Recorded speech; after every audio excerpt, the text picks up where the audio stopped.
Water level is maintained in a cylindrical vessel up to a fixed height of capital H. The vessel is kept on a horizontal plane. At what height above the bottom should a hole be made in the vessel so that the water stream coming out of the hole strikes the horizontal plane at the greatest distance from the vessel? Now let's say this distance is small h. Okay, now we know that velocity of efflux, that is the velocity with which the water is coming out from an orifice, is given by under root of 2g capital H minus small h, and this is what capital H minus small h is.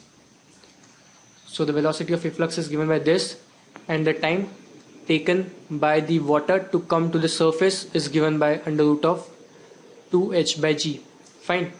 So if I know the velocity in x direction, I know the time taken by the water to reach the surface.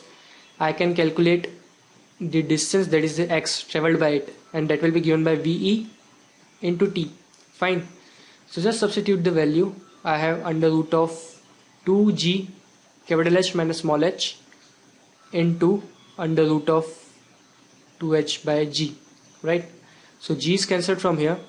I get the value of x as 2 under root of h minus small h into h. Okay, now it is given that we want the maximum horizontal distance to be covered, so x has to be maximum. So for x to be maximum, what I'll do is I'll differentiate this x with respect to h and put it equal to 0. So I have 2 into 1 by 2 under root of h minus small h into h into h minus 2h, that is equal to 0.